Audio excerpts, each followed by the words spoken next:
Everybody. This is the Writing Lab with Delores, the pastor's daughter. Today is March the 10th, and let's go ahead and get started with a brief meditation. Hello, daughters, and welcome to Discernment Meditations with Delores, the pastor's daughter. To begin, please bring kind awareness to your mind, to your body, and to your spirit. Today's meditation is entitled Guided Meditation for Mindful Discernment, Unveiling Conscious Awareness. Embark on a journey of conscious awareness with this traditional mindfulness practice. In the whirlwind of daily life, our emotions and thoughts often act swiftly, steering our reactions in unexpected ways. This meditation aims to awaken your awareness, providing discernment in the face of the unconscious stream of thoughts, emotions, and sensations.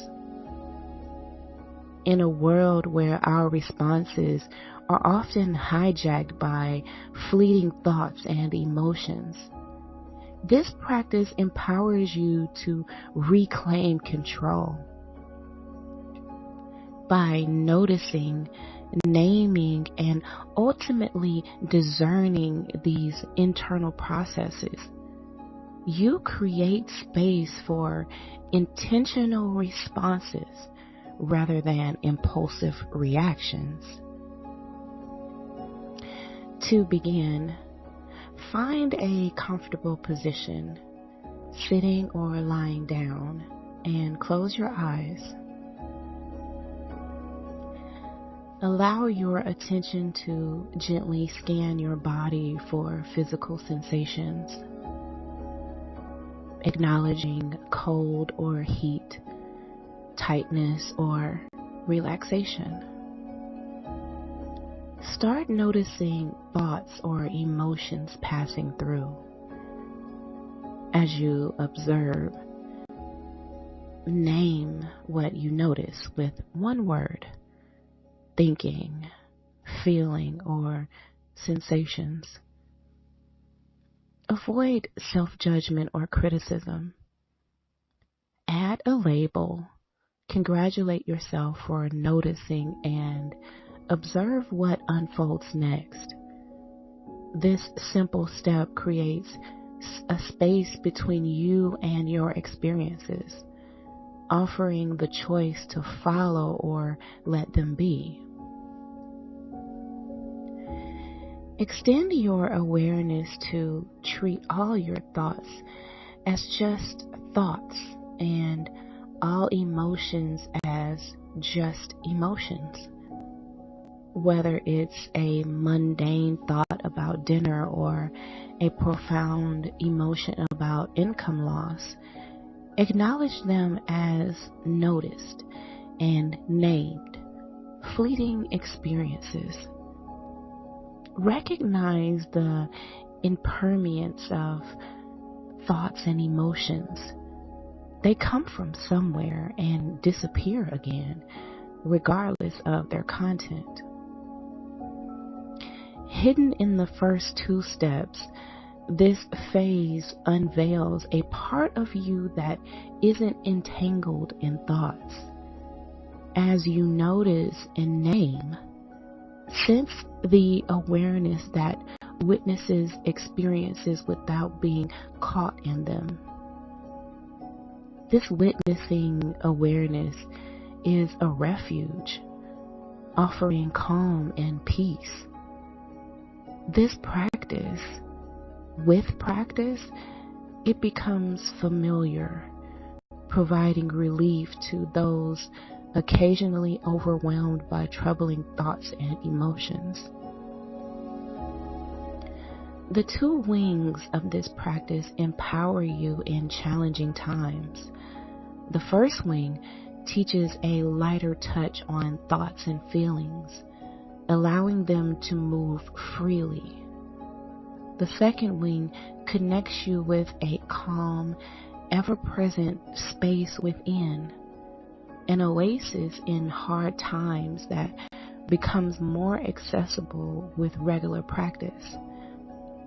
Consider any thoughts or feelings challenging to label and move on from. Reflect on your ability to sense the witnessing space within you that notices and names experiences. Explore the impact of this practice on your discernment and resilience. Thank you for tuning into Discernment Meditations with Delores, the pastor's daughter. I love you. And remember, you are important to me. I need you to survive. Please like, share, and subscribe. And have a discerning day. Bye-bye for now.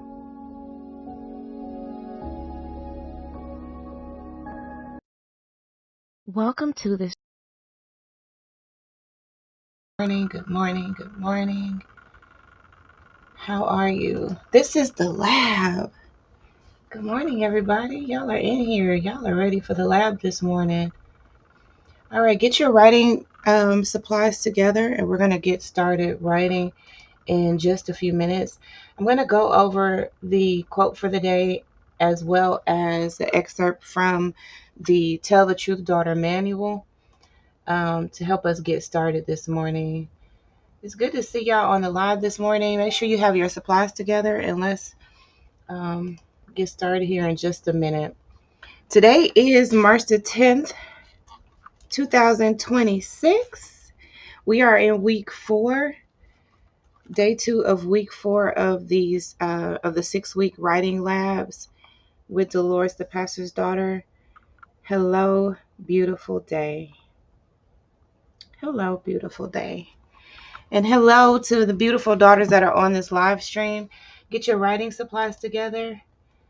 I'm glad that you all were able to enjoy the meditation this morning.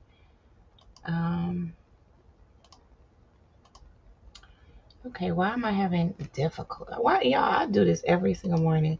I think it's just because it's so early. Like, oh, it's like it takes a minute for my brain to just kick into gear.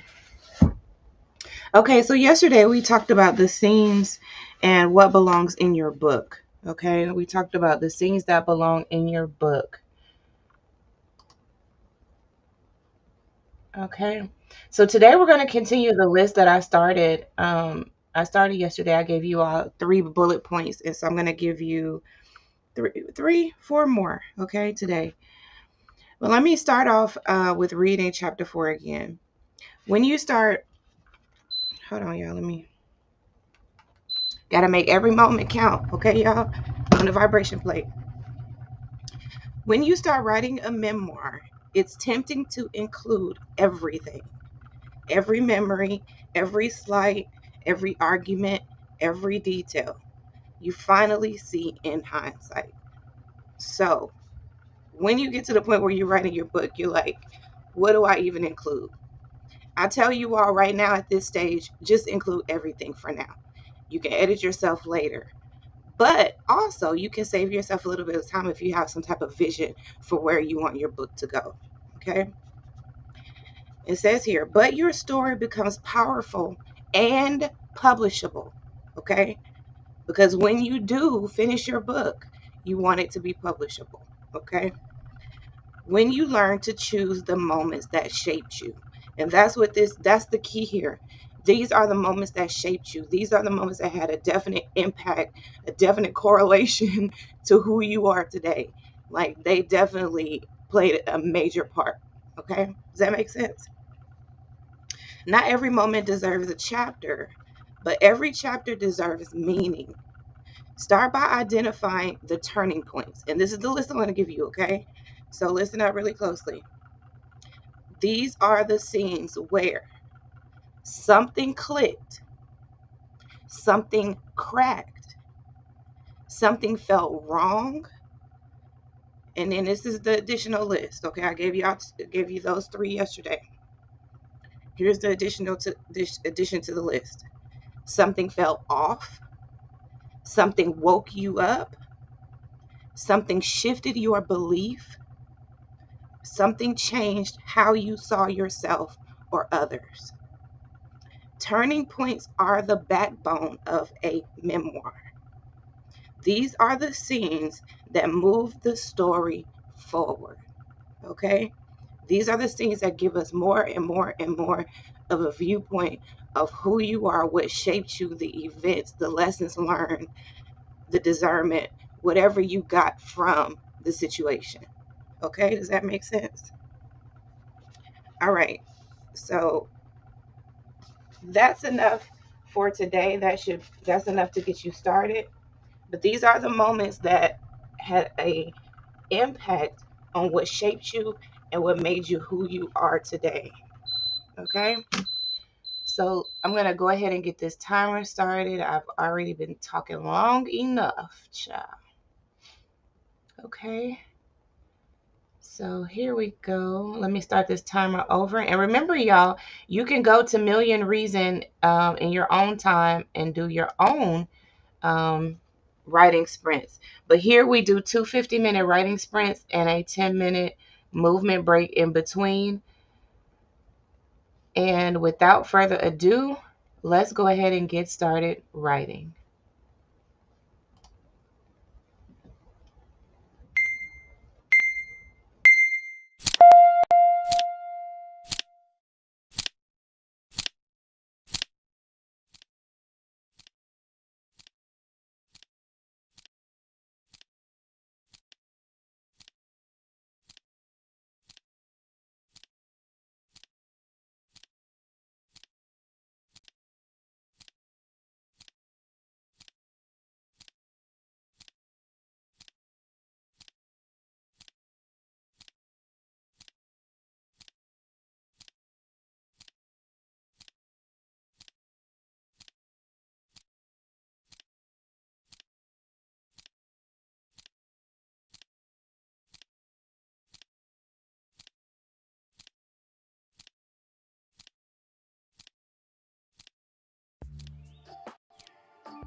How we doing? How we doing, y'all? That was our first 15-minute writing session. Y'all get on up. Get up. Don't make me have to talk to y'all harshly now. Get up, because this is our moment where we get up and we move around, okay? So however you want to do it, you can get a vibration plate like I have. Stand here and vibrate with me. Or you can just get up, or do some chair exercises, do some type of leg lifts, or some type of arm exercises, a combination of all of the above, okay? But the whole point here is to get up and move around. This, even though it doesn't really seem like it sometimes, this can be very helpful to your creative flow. It could be very helpful to your creative flow, okay? To just do a focused writing session, right, for a specific time, then get up, move around, and then you can sit right back down and continue working, okay? But at least you've listened to your body, you've got your body moving, and you're not containing all of what you're talking about, all of what you're remembering or what you're living through. You're not leaving it all bottled up in your body. It's almost like you're moving it out, right? So you're already getting it out of paper, and then you getting it out on paper rather, and then you're moving any type of trauma or any type of adverse effects that it can have in your body. You're trying to move that out of you, okay? So that's why these sessions are important. And it's important for us to, make sure we take advantage of this 10-minute movement break, okay, y'all? So y'all tell me in the chat, like, how are these sessions working for you? Like, this is week 4. If you've been with me from the beginning, then we've done, we've almost completed 4 weeks. We're day 2 of week 4. So these labs are designed to go for 6 weeks.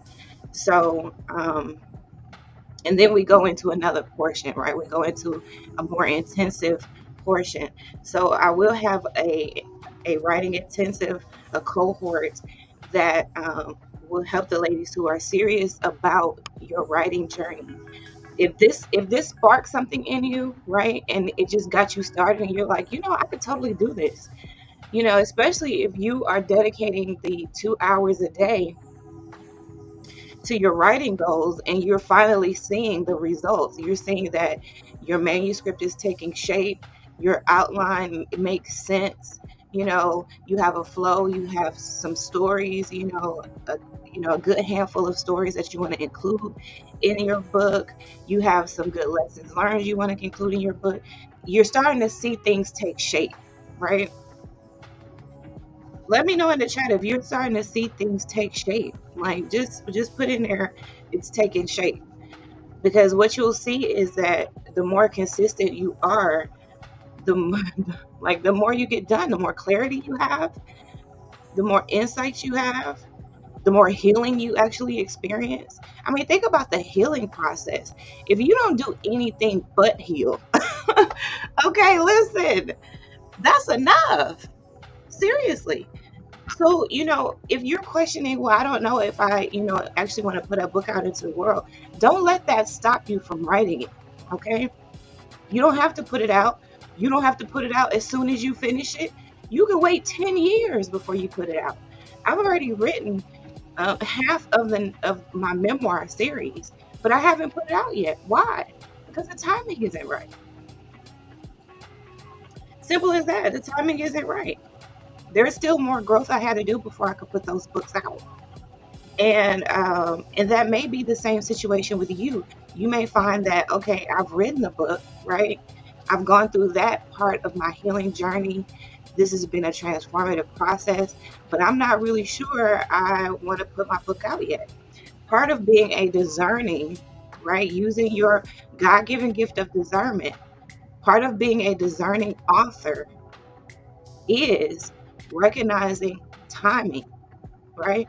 So just because you finished the book this year doesn't mean that the book has to be released this year, right? or at all. But I'm telling you, that should not stop you from doing this, from fully participating and being immersed in this experience, because there are so many other benefits that actually putting your book out and publishing your book should be the least of your worries or concerns right now, because there's just so many benefits along the way before you ever even get there. Okay. So and sometimes you may even find that writing your book is a healing journey for other people who are attached to you. Think about your kids. If you're a mom, think about your kids. See, what your kids don't really recognize, you have sons, you have daughters, but you're somebody's daughter too. And there is a little girl that's in all of us. She never goes away. She never should. She should never be silent. She should be allowed to tell the truth, daughter. Okay? And you'll be surprised. I mean, I was surprised at how healing this process was for everybody who was attached to me. Think about the impact that my husband has had by me unburdening myself with my childhood trauma, putting it in a book, but getting it out of my body. Think about how our relationship has been enhanced. Think about my kids, and your kids. Think about how sometimes you don't even recognize that you're carrying that trauma, but they do. They know, they know good well. Like, my mama got daddy issues, okay? Because listen, she got a lot going on, and it stems from her childhood stuff, and she's not ready to unpack. Your kids know that about you. Believe it or not. Believe it or not, our kids have discernment. Okay? They probably haven't been as infected as us, because we've over time learned to not trust our discernment. But our kids, they know that they're on point. They know what they see.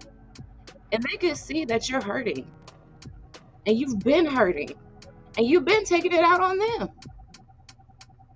But you could be. Okay? You could be putting all of that on paper. Getting it out of your body, putting it on paper. Telling the truth. Finally giving the little girl inside a voice and honoring it. Honoring her voice. Honoring her. So there are so many benefits to doing this. I want to use this 10-minute movement break to really give you encouragement, because I bet that's when you really need it. Like at the beginning, we do our brief meditation, but right here in the middle, when you've just done one iteration, and let's say that your first sprint wasn't a good one, okay? Because sometimes my first sprints aren't good ones. I'm just trying to figure out what I'm doing for the first 50 minutes, to be honest. Even me, like, and it's early too, so it's like I gotta give my brain a second to like kick in, you know. And I'm like, okay, what am I doing? So y'all see me like just trying to figure it out, just trying to get my bearings when I first start. So y'all, for the first 20 minutes or so, really for the first whole 50-minute session, I'm just not even all the way there. Okay. So this is the time where you're probably going to need some encouragement to do the next half, right?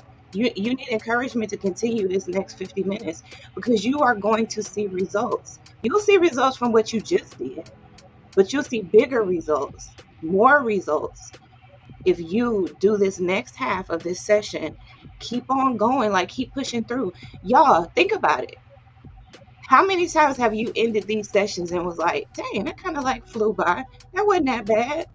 And then you look back and like, dang, look how much I accomplished during that session. Telling y'all, don't sleep on it. Don't sleep on how much progress you're making, how consistent you are, how much healing you're experiencing, that maybe it hasn't come to your brain yet, but in your body knows. Your body's been knowing. Okay, your body's been keeping the score. But how about we start scoring some good points here? You know what I mean? And start really focusing on how our how we can heal through telling the truth. It's a powerful thing, y'all. It's a powerful thing. And so I want y'all to be encouraged as you are doing these sessions. And like I said, if you're just now coming in, we're already, we've already passed the halfway mark, or we're at the halfway mark. So you could do the reverse, right? So you start off with, this is week 4, pretend this is week 1, and then you go back at the end of this session, at the end of this next 3 weeks, and then you start week 1 over. So you'll just be reversed, but it's no big deal. You're still gonna make great progress. All right, y'all. That was our 10-minute break. So let's go ahead and get back started writing. We're not even gonna delay this any longer. All right, y'all, let's get back started writing.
few seconds, but y'all, I was so in it.